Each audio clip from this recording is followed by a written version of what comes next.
see how it looks. It does look much better. It looks much more stable. There's a bit of shaking because it's on the headrest. Make sure that bracket's as far down. I think it is.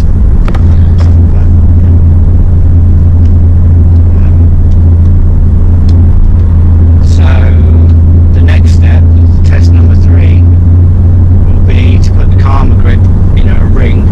It comes with a couple. I bought an extra ring as well, so it comes with a ring, and you could. I've got an extra one, so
on a weekend. We've got a horse and carriage in front of us here this morning, going into the village.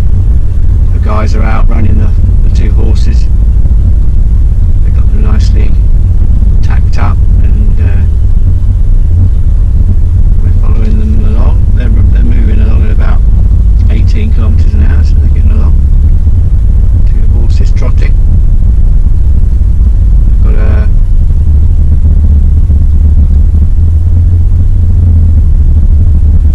four-wheel truck, four-wheel carriage.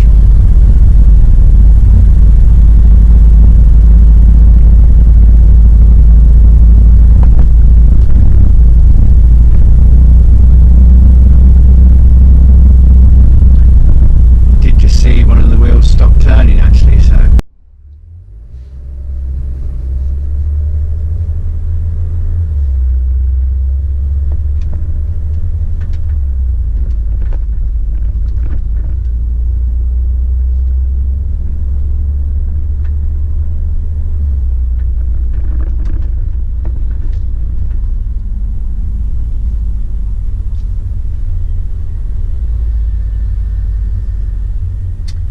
could quite easily be some kind of event on this weekend, some kind of horse thing, sort of meet up.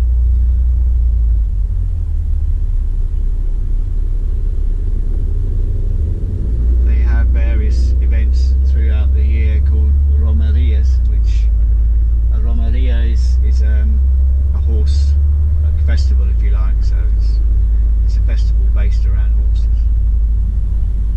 and these are very popular.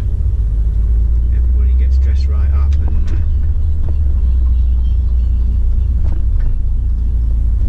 they have their horses and carriages out, everybody dressed in their finery. So yeah, I mean, we live in a very rural part of Spain, and a lot of the traditions, not all of them good, continue. So you've got the horse and carriages, got horses, big tradition in that. Various different festivals that are celebrated.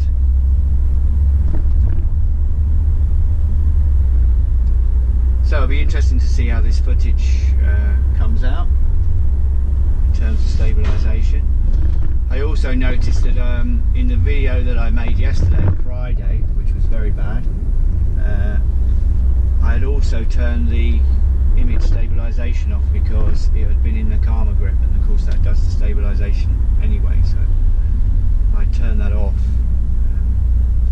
so that we weren't getting the benefit of that in the filming yesterday. Although the way that was jumping around, I don't think it would have made a huge amount of difference, to be quite honest with you. I think it was just not going to be corrected by any electronic means. A bit like the difference on a camera between a manual zoom and an electronic zoom. The electronic zoom it's not a true zoom, so it's an impression of a zoom. And stabilisation is, if it's not a physical stabilisation of the camera, it's just an electronic version of it. So there's a limit to how effective it can be. It's got to kind of second guess what's going on.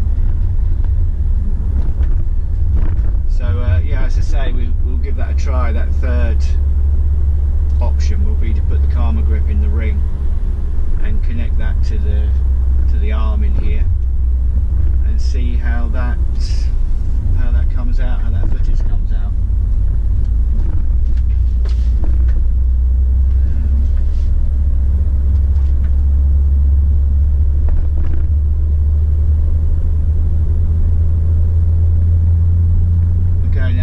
This part of Coin, you can see there's all new trees, new boulevard. You know, the road is new. They put new pavements, new cycleway. The fountain here is new in the centre, Trevi Fountain as we call it. We've got the world's biggest Spanish flag up the end of this avenida. This is Avenida de España.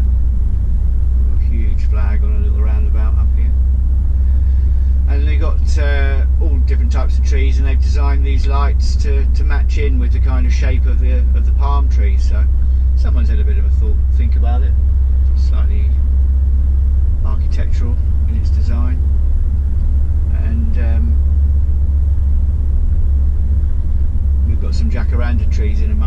so we get a lovely purple colour. I noticed yesterday some people's jacarandas are coming out now. I think some people's jacarandas flowered twice. We've got a jacaranda tree in the garden, and we had some storm damage and it snapped a limb off, and I actually turned some jacaranda for some stuff for Lisa in the bathroom. It's actually quite a nice wood to work with, surprisingly. It's very light in colour and light in density, but you do get some amazing purple colour on it. Whether these are too young, probably. Trees are probably too young to get the flowers. It might be that. I'll have to check our tree at home when I get back, see if we've got anything coming on it. But certainly where we were yesterday, there were really nice purple flowers coming, so it looks pretty impressive. And what they do, they plant the jacaranda trees here next to what's called a Spanish flame tree, which has a very deep orange, like an red orange ochre type flower. So you get the contrast of the purple and the orange. It's very attractive. Nice contrast. So yeah, they've done a lot of work up here in the last year. This is the shopping centre up here, big shopping centre in Coeen, even though it's a village. We've got this big shopping centre.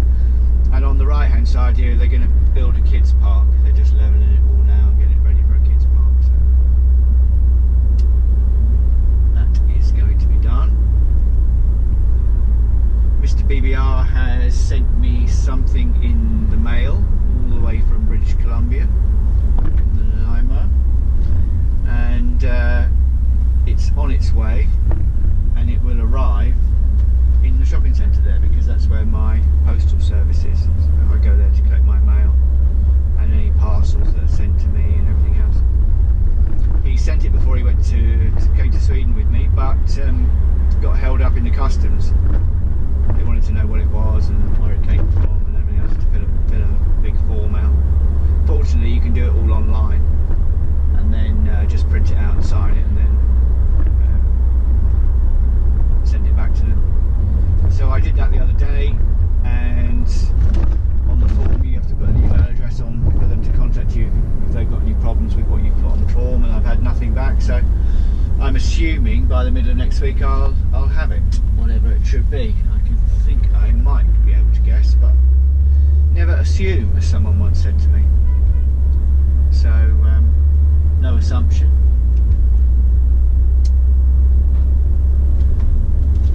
I think we'll go on the old road today.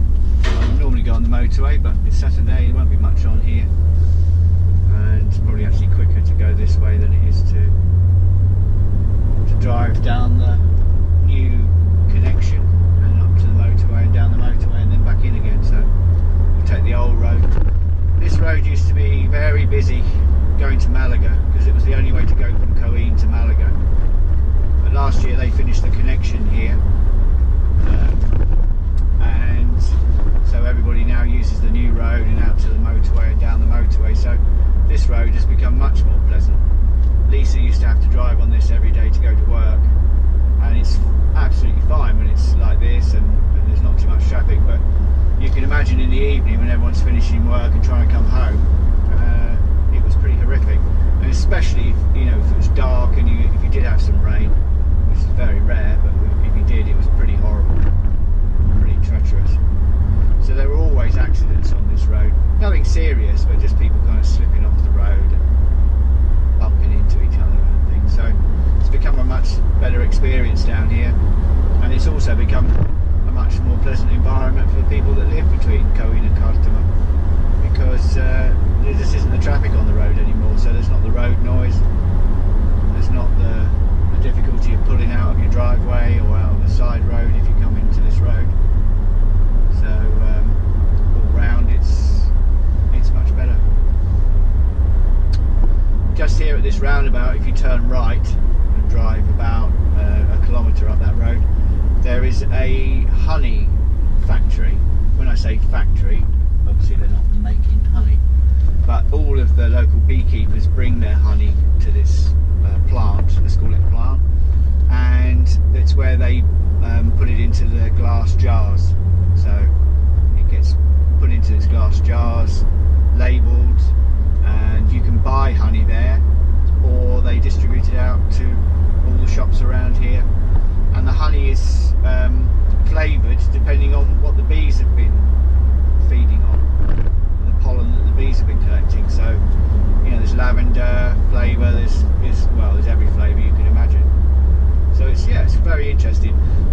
the jar plant is all behind glass, so you can go in there and stand and watch the whole thing operating, watch everything getting the jars filled up with honey and the whole thing working. So it's quite an interesting little visit.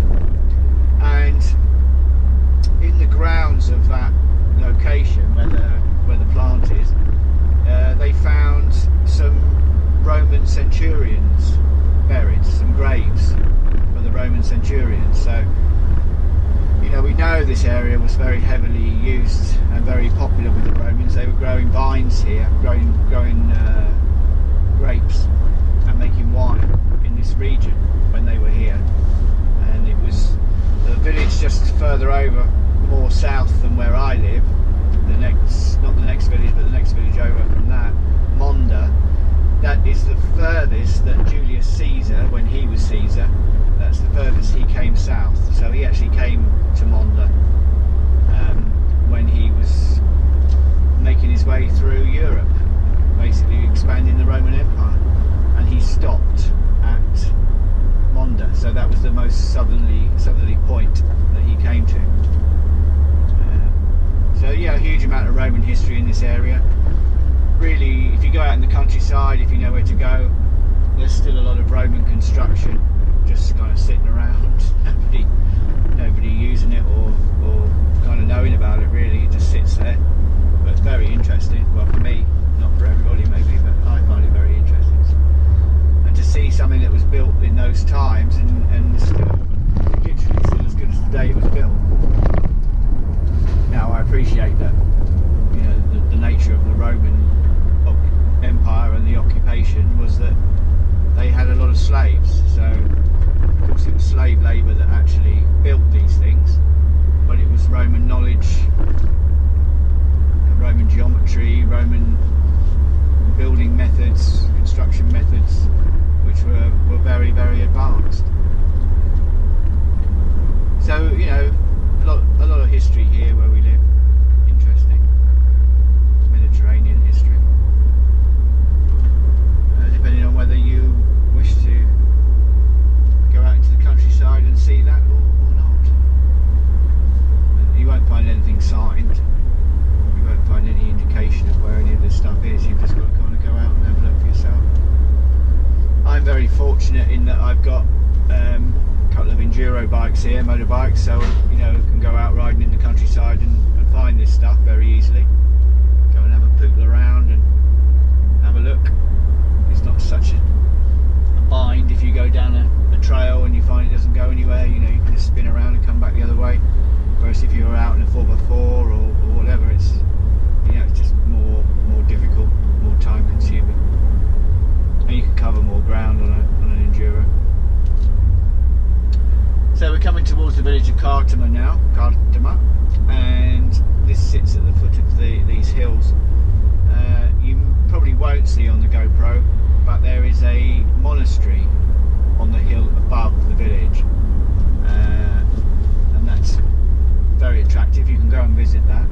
The monks are still there, and it's beautifully illuminated at night. So night time, you can see actually when you come down the motorway, you see the monastery up on the hill and it's all lit up. It's very very attractive. So that's a nice thing to go and see. You can, the trail's not brilliant. It's okay for a car, you've just got to take it steady. If you've got any kind of 4x4 or even a kind of SUV that isn't 4x4 but has higher ground clearance, you can go up to the monastery and then you can keep going and you can drive over the top of the hills there and go down to Alarin de la Torre, which is right over on the other side where I headed for yesterday. So you can actually cut across here. A lot of the old trails are still around, with donkey transport was very, very popular here. So a lot of those donkey trails are still around and they're still usable, and it's a legal trail, so you can go on a motorbike, you can go on in a car.